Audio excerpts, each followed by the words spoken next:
So I'm actually a little bit confused on the fact Clay's already ending the rifts. This new beta adds some more quests to the quest line of Wagstaff, but all it really does is make you fight Champion 2 or 3 more times and collect resources that you already had in order to make it accessible. It adds the ability to catch Gestalts on the lunar island, and you're supposed to use this as part of his new invention, but it all kind of feels just rushed. I would imagine it being some sort of later game type of thing where you would need to gather more items from different mutated bosses in order to achieve the conglomeration of Gestalts and scrap. This beta feels like it's ending the rifts way too abruptly. The rifts are supposed to be like the corruption of the world. The items that we have now are just supposed to be basic equipment. The Brightshade swords, the cowl, and all these rift content items are just the spears and axes of the new content. We barely got access to the rifts and we're receiving a giant final boss already? Why the heck are we getting Celestial Champion 2 before you even have any mutations to Dragonfly or Bee Queen or Crab King or any other standard type creatures that may end up using a mutation? There can even be options for shadow pieces to become enlightened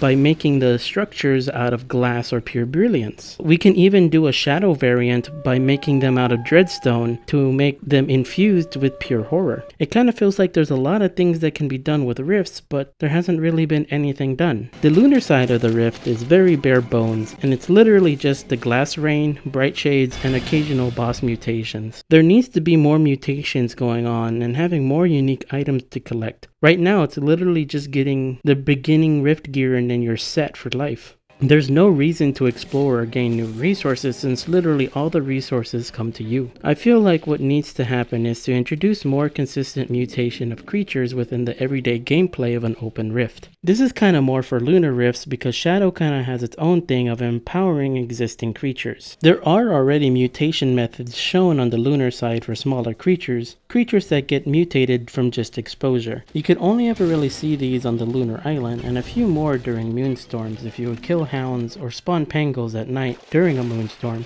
Currently, how things spawn from rifts is that they spawn from each stage of the rift, and the rift has 3 different stages. Every stage releases a wave of things that go out and cause havoc, and during the final stage is when the craziest things are possible. I think there needs to be a lot more things that happen during the buildup of rifts. Mutated birds can potentially spawn instead of regular birds. New bird mutations could affect player like infected snowbirds, infected puffins, and infected canaries. Decays can have regular nightmares be upgraded during the start of the rifts, so that way regular nightmares actually become a little bit more dangerous instead of just the lurking nightmares. I find it strange that bright-eyed frogs also only ever spawn during frog rain. Why are they not consistent once rifts are open? I think that you should make it a chance that they spawn from regular ponds when the rifts are open. Make it also so that hounds always transform to horror hounds and give ice and fire hounds a mutation as well. Make rift areas more enticing to go, where stronger mutations occur, transforming trees to blossoms and other things that normally wouldn't be transformable be transformed when they're near a rift, so that there's more incentive to actually go to rifts other than just farming brilliance and horror. You can also set it up to where rifts will spawn on top of raid bosses in the world, so that way Dragonfly, Bee Queen, Toadstool, causing them to become mutated and make a completely new fight.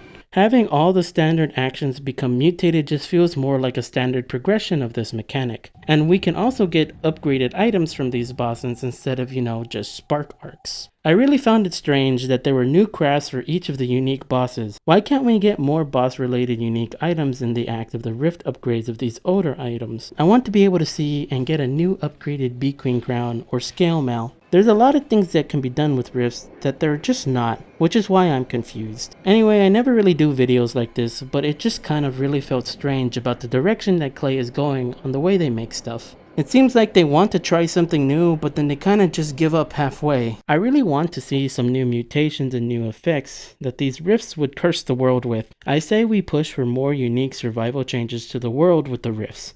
If you agree or disagree, let me know. And if you liked it, make sure to like, comment, and subscribe. Until next time, this has been Terra, and take care.